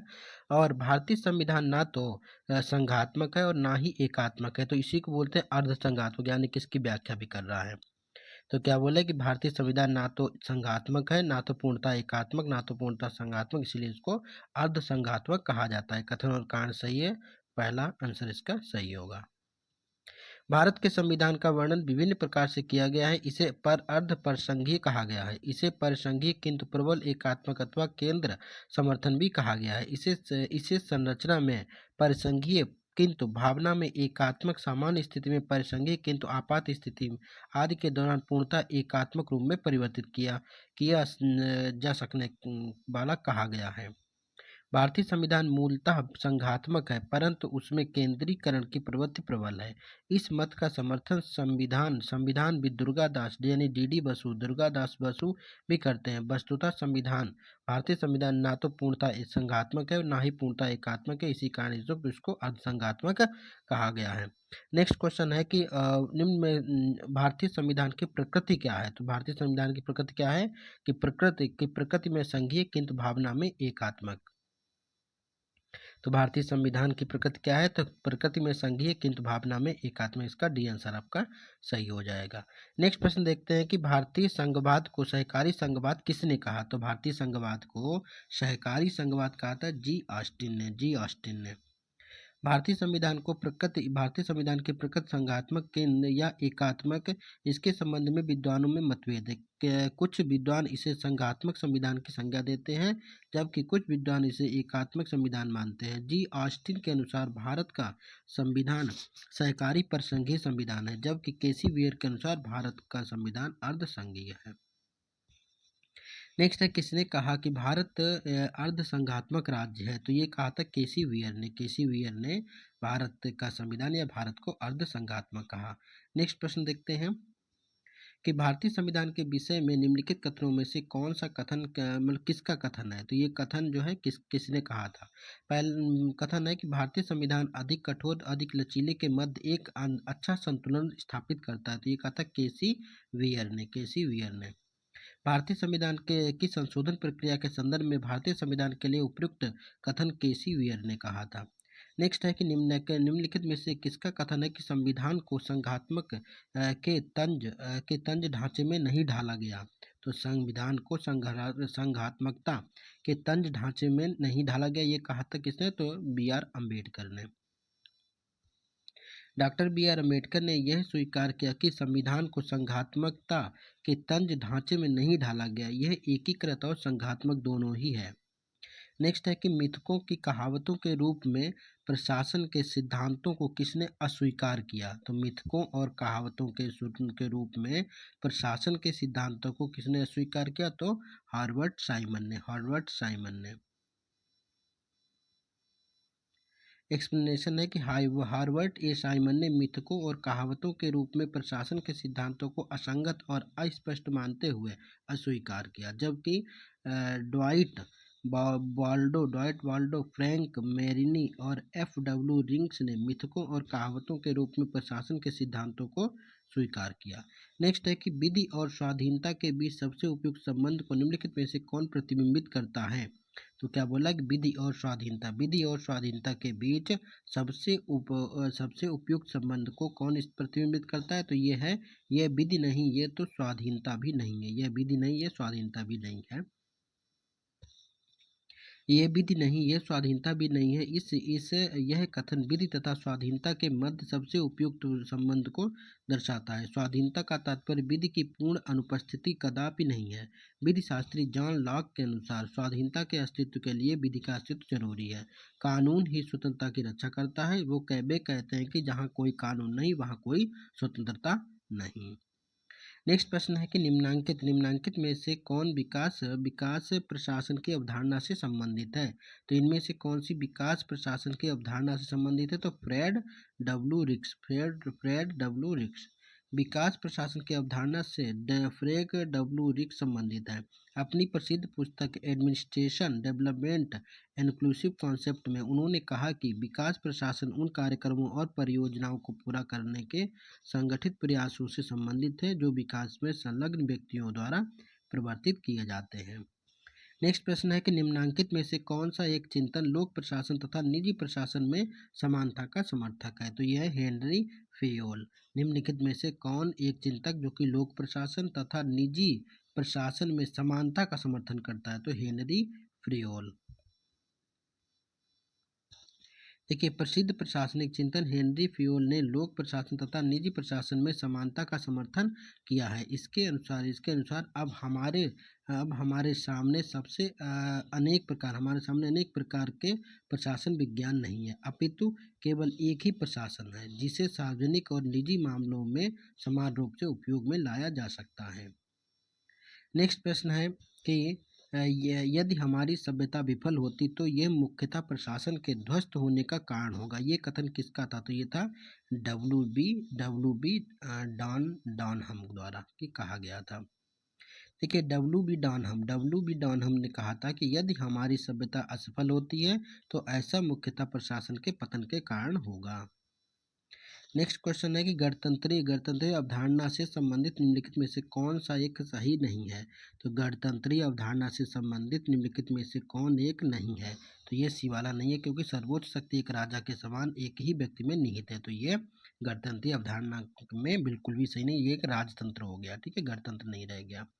गणतंत्र में क्या होता है कि एक राज्य जिसमें जनता सर्वोच्च होती है, सर्वोच्च शक्ति निर्वाचित प्रधान में निहित होती है और एक ऐसी सरकार जो जनता द्वारा निर्वाचित प्रतिनिधि हो। विकल्प सी गणतंत्रीय अवधारणा संबंधित नहीं है, जबकि अन्य विकल्प जो है वो गणतंत्रीय धारणा से जो संबंधित है। नेक्स्ट है कि विधि के शासन। नेक्स्ट क्वेश्चन है, हाँ 69 क्वेश्चन क्या है कि निम्नलिखित में से किनको विधि के शासन के प्रमुख लक्षणों को माना गया है। तो विधि के शासन के समझ किसको माना गया है? एक तो दूसरा हो गया कि विधि के समझ क्षमता, और दूसरा हो गया आपका ये कि स्वतंत्रता और नागरिक अधिकार। तो ये दोनों क्या है? 1, 2 और 3, हाँ विधि का शक्तियों का परिसीमन भी इसके अंतर्गत, विधि के शासन के अंदर शक्तियों का आ जाता है परिसीमन, और विधि के समझ क्षमता, और तीसरा ये हो गया चौथा। तो ये तीनों क्या है आपका 1, 2 और 4। 1, 2 और 4 यानी कि सी ऑप्शन आपका सही है। 1, 2 और 4 ये विधि के शासन के प्रमुख लक्षण के रूप में माना जाता है। प्रोफेसर डाइसिक ने 1885 में अपनी पुस्तक द लॉ ऑफ कॉन्स्टिट्यूशन में विधि के शासन के निम्नलिखित 3 लक्षण बताए। पहले है विधि की सर्वोच्चता, सर्वोपरिता। विधि की सर्वोपरिता, इसका तात्पर्य है कि विधि सर्वोच्च है तथा राज्य की या व्यक्ति की स्वेच्छाचारिता का अभाव होना, अर्थात किसी भी व्यक्ति को केवल विधि के उल्लंघन हेतु दंडित किया जा सकता है, अन्य किसी हेतु नहीं। स्वेच्छाचारिता का अभाव शक्तियों के परिसीमन के रूप में प्रतिबिंबित होता है। फिर दूसरा है कि विधि के समझ समता, अर्थात विधि के लिए सभी समान है और कोई भी विधि से ऊपर नहीं है। तो इसका मतलब हो गया विधि के समझ समता। तीसरा है कि विधिक प्रशासन, विधिक भावना की प्रबलता। तो विविध भावना की प्रबलता। तो विधिक भावना की प्रबलता क्या है कि इसका तात्पर्य है कि संविधान के सामान्य सिद्धांत व्यक्तियों के अधिकार स्वतंत्रता का निर्धारण करने वाले न्यायिक विनिश्चयों का परिणाम है। सरकार के प्रति जन उत्तरदायित्व विधि के शासन का लक्षण नहीं है, और ये सी कथन इसका सही था इसलिए। नेक्स्ट है 70 क्वेश्चन नंबर क्या है? तो निम्नलिखित कथनों पर विचार कीजिए। पहला है ये संवैधानिक सरकार है। संवैधानिक सरकार कौन है? पहला है कि जो राज्य की सत्ता के हित में व्यक्ति की स्वतंत्रता पर प्रभावकारी प्रतिबंध लगाती है। तो ये आपका गलत हो गया, बिल्कुल गलत है, ये संवैधानिक सरकार नहीं हो सकती है। दूसरा है कि जो व्यक्ति की स्वतंत्रता के हित में राज्य की सत्ता पर प्रभावकारी प्रतिबंध लगाती है, ये आपका सही होगा कथन दूसरा आपका सही होगा इसमें। देखिए संवैधानिक सरकार में सरकार की शक्ति का स्रोत संविधान होती है। तो कोई भी संवैधानिक सरकार है उसमें सरकार की शक्ति का स्रोत क्या संविधान है, और संवैधानिक सरकार व्यक्ति की स्वतंत्रता के हित में राज्य की सत्ता पर प्रभावकारी प्रतिबंध लगाती है। वस्तुतः राज्य की निरंकुश सत्ता से व्यक्ति स्वतंत्रता के हितों को सुरक्षित रखने के उद्देश्य से ही ब्रिटेन और अमेरिका के संविधानवाद का उदय हुआ। एक संवैधानिक सरकार में नागरिकों की स्वतंत्रता के संरक्षण हेतु संस्थागत क्रियाविधियां भी विद्यमान होती हैं। नेक्स्ट क्वेश्चन है कि परिभाषा से संवैधानिक सरकार का अर्थ क्या है? तो संवैधानिक सरकार का अर्थ है एक सीमित सरकार। तो संवैधानिक सरकार का अर्थ क्या होता है? एक सीमित सरकार जो कि एक सीमा में यानी संविधान की सीमा में रहकर कार्य करे। संविधान परिभाषा से संवैधानिक सरकार का अर्थ होता है सीमित सरकार। इसका तात्पर्य यह है कि सरकार और इसके अन्य तीनों विधायिका कार्यपालिका न्यायपालिका का स्रोत संविधान है तथा ये संविधान में निहित उपबंधों के अधीन कार्य करते हैं। संविधान सरकार द्वारा अपने नागरिकों पर लागू किए जाने वाले कानूनों और नीतियों पर कुछ सीमाएं लगाता है। ये सीमाएं इस रूप में मौलिक होती हैं कि सरकार कभी उसका उल्लंघन नहीं कर सकती। नेक्स्ट क्वेश्चन है कि राज्य व्यवस्था के संदर्भ में निम्नलिखित में से किस एक को आप स्वतंत्रता की सर्वाधिक उपयुक्त व्याख्या के रूप में स्वीकार करते हैं? तो आप स्वतंत्रता की सर्वाधिक उपयुक्त व्याख्या क्या है? तो यह स्वयं को पूर्णता विकसित करने का अवसर। तो ये हो गया आपका स्वतंत्रता की परिभाषा की स्वयं को पूर्णता विकसित करने का अवसर। इसका डिस्कशन देख लेते हैं। डिस्कशन है कि राज्य व्यवस्था के संदर्भ में स्वतंत्रता का अर्थ व्यक्ति की बाहरी प्रतिबंधों के अभाव के साथ व्यक्ति की आत्म अभिव्यक्ति की योग्यता का विस्तार करना और उसके अंदर की संभावनाओं को विकसित करना है। राजनीतिक शासकों को तानाशाही के विरुद्ध संरक्षण, नियंत्रण का अभाव एवं इच्छा अनुसार कुछ भी करने का अवसर स्वतंत्रता के पहलू हैं। परंतु ये पूर्णता वे उपयुक्त अर्थ अर्थ की स्वतंत्रता में व्याख्या नहीं करते। वस्तुतः किसी व्यक्ति की स्वतंत्रता की सीमा उस पर उस समय प्रतिबंध लगाना अनिवार्य हो जाता है जब दूसरों की स्वतंत्रता को बाधित करने लगते हैं। नियंत्रण का अभाव एवं इच्छा अनुसार कुछ भी करने के अवसर के अंतर्गत किए गए कार्य यदि दूसरों के पर असर डालते हैं या उनके बाकी लोग प्रभावित होते हैं तो ये स्वतंत्रता पर प्रतिबंध लगाए जा सकते हैं। वहीं स्वयं को पूर्णतः विकसित करने का अवसर स्वतंत्रता की वह स्थिति है जिसमें लोग अपनी रचनात्मकता और क्षमताओं का विकास करते हैं। इस अर्थ में स्वतंत्रता व्यक्ति की रचनाशीलता, संवेदनशीलता और क्षमताओं के भरपूर विकास को बढ़ावा देती है। यह विकास खेल, विज्ञान, कला, संगीत और अन्वेषण जैसी कोई भी क्षेत्र हो सकता है। नेक्स्ट क्वेश्चन है कि समाज के में समानता के होने का एक निहितार्थ यह है कि उसमें उसमें क्या है तो विशेषताओं का अभाव। तो क्या बोला कि समाज में समानता के पूर्ण के होने का एक निहितार्थ यह है कि उसमें विशेषताओं का अभाव। समानता का एक सामान्य अर्थ ये हुआ कि रंग, नस्ल, धर्म और जाति, लिंग के आधार पर किसी व्यक्ति के साथ भेदभाव नहीं किया जा सकता है, किसी व्यक्ति को विशेषाधिकार नहीं दिया जा सकता है। अतः समाज में समानता के होने का एक निहितार्थ यह है कि उसमें विशेषाधिकार का अभाव है। नेक्स्ट क्वेश्चन देखते हैं कि भारत एवं अमेरिका के राजनयिक व्यवस्थाओं के बीच निम्नलिखित में से कौन सी विशेषता समान है। तो इनमें से कौन सी विशेषताएं भारत और अमेरिका में समान है। तो ये है केवल तीसरा का है कि राष्ट्रपति के पास वीटो शक्ति होती। तो ये दोनों अमेरिका और भारत में समान है। देखिए, किसी विधेयक पर कोई भी कार्यवाही सकारात्मक या नकारात्मक न करने के राष्ट्रपति की शक्ति पॉकेट वीटो के रूप में जानी जाती है। यानी किसी विधेयक पर कोई भी कार्यवाही न करने के राष्ट्रपति की शक्ति वीटो पावर के या पॉकेट वीटो के रूप में जानी जाती है। भारतीय राष्ट्रपति तथा अमेरिकी राष्ट्रपति दोनों ही पॉकेट वीटो की शक्ति रखते हैं। यद्यपि अमेरिकी राष्ट्रपति ये शक्ति भारतीय राष्ट्रपति की इस शक्ति के सापेक्ष छोटी है, क्योंकि उसे विधेयक पर कोई कार्रवाई न करने की स्थिति में 10 दिन के विधेयक को वापस करना होता है, जबकि भारतीय संविधान में राष्ट्रपति हेतु ऐसी किसी समयावधि का उल्लेख नहीं है। भारत तथा अमेरिका की राजनयिक व्यवस्थाओं के बीच पॉकेट वीटो की शक्ति विशेषता ही समान है। भारत में अवशिष्ट शक्तियां केंद्र के पास तथा अमेरिका में राज्यों के पास है। वही अमेरिका के उच्च सदन में सभी सदस्य प्रत्यक्षता निर्वाचित होते हैं, जबकि भारत में उच्च सदन में राज्यसभा में राष्ट्रपति द्वारा 12 सदस्य मनोनीत किए जाते हैं। अतः अब इसका उत्तर ऐसा ही है। नेक्स्ट है कि दूसरे प्रशासनिक आयोग में कौन प्रतिवेदन ने भारत में सुशासन की बाधाओं की पहचान की। तो दूसरे प्रशासनिक आयोग के कौन से प्रतिवेदन ने भारत में सुशासन बाधाओं की पहचान की। तो यह दूसरा नागरिक केंद्रीय प्रशासन शासन का केंद्र बिंदु। इसमें है कि द्वितीय प्रशासनिक आयोग का प्रतिवेदन संख्या 12 नागरिक केंद्रीय प्रशासन शासन का केंद्र बिंदु में भारत में सुशासन की बाधाओं की पहचान की गई है तथा सुशासन के लिए आवश्यक पूर्ण शर्तों का उल्लेख है। नेक्स्ट है कि इस वीडियो का लास्ट है कि भारतीय संघवाद विविधताओं में एकता को प्रोन्नत करने हेतु निम्नलिखित में से किन संस्थाओं को आवश्यक माना गया है। तो ये है डी सभी। कौन कौन से। तो अंतरराज्य परिषद और राष्ट्रीय विकास परिषद, वित्त आयोग एवं क्षेत्रीय परिषद तथा एकल न्यायिक व्यवस्था और अखिल भारतीय सेवाएं। तो ये सभी विविधताओं में एकता को प्रोन्नत करने के जो है आवश्यक माना गया है भारतीय संघवाद में। तो इस प्रकार से मैंने पूर्णतः जो शासन प्रणाली के बारे में जितने क्वेश्चन थे इसका पहले डिस्कशन देख लेते हैं कि भारतीय संघवाद में विविधताओं में एकता को प्रोन्नत करने हेतु तो उपयुक्त सभी संस्थाओं आवश्यक माना गया है। सभी संस्थाओं को आवश्यक माना गया है। अंतरराज्य परिषद तथा राष्ट्रीय विकास परिषद, वित्त आयोग, क्षेत्रीय परिषद, एकल न्यायिक व्यवस्था और अखिल भारतीय सेवाएं भारतीय संघवाद की विशेषताओं में एकता प्रोत्साहित करते हैं।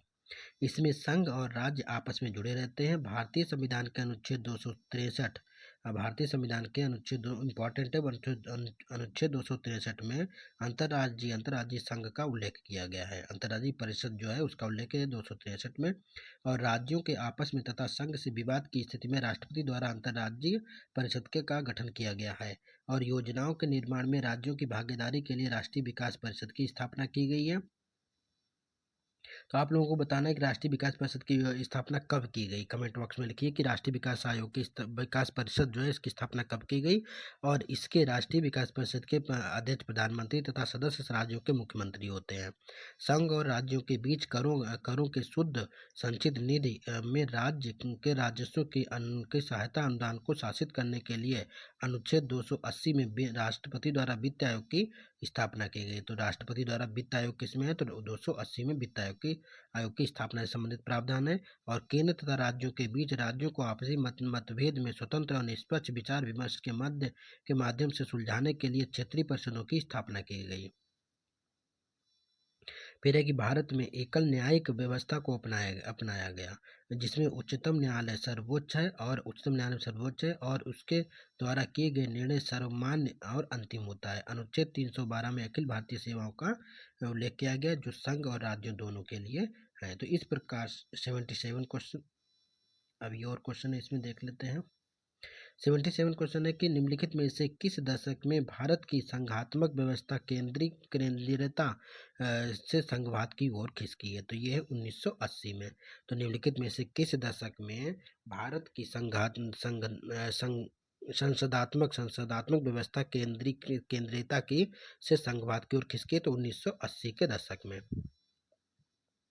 यद्यपि 1960-70 के दशक में ही देश के विभिन्न राज्यों में विपक्ष का उभार होने लगा था और कुछ राज्य कांग्रेस के हाथ से निकल गए थे, परंतु वास्तव में भारत में संसदात्मक व्यवस्था केंद्रीयता से संघवाद की ओर 1980 के दशक 1970 से 80 में खिसकी, जबकि बहुत से राज्यों में कांग्रेस को बहुमत प्राप्त नहीं था। तो इस प्रकार से मैंने आपको एक पूरे वीडियो में 76-77 क्वेश्चन और साथ साथ में इसका जो डिस्क्रिप्शन था वो भी मैंने बता दिया है। और अब हम नेक्स्ट वीडियो में बात करेंगे राष्ट्रीय प्रतीक के बारे में। यहाँ से भी आपको क्वेश्चन मिलते हैं। तो इसी प्रकार से और भी वीडियो जो पॉलिटी के आते रहेंगे डेली। और मिलते हैं नेक्स्ट वीडियो में। नेक्स्ट वीडियो में बात करेंगे राष्ट्रीय प्रतीक के बारे में। साथ साथ में मैं कुछ प्रैक्टिस सेट भी करा रहा हूँ, वो भी करना देखिए ज़रूरी है। और ये जो घटना चक्र है ये सभी एग्जाम के लिए आपके लिए बहुत ही महत्वपूर्ण है। इसको पूरा वीडियो देखिए। पूरा वीडियो देखने के बाद अगर आपके पास कोई सुझाव है तो कमेंट बॉक्स में सुझाव दीजिए। नेक्स्ट वीडियो भी लाएंगे। साथ साथ में करंट अफेयर को भी हम अभी शुरू कर रहे हैं। मिलते हैं नेक्स्ट वीडियो में। नेक्स्ट वीडियो में बात करेंगे राष्ट्रीय प्रतीक के बारे में। इससे संबंधित जितने भी प्रश्न आ चुके हैं उन सब के बारे में बात करेंगे। मिलते हैं नेक्स्ट वीडियो में। तब तक के लिए धन्यवाद।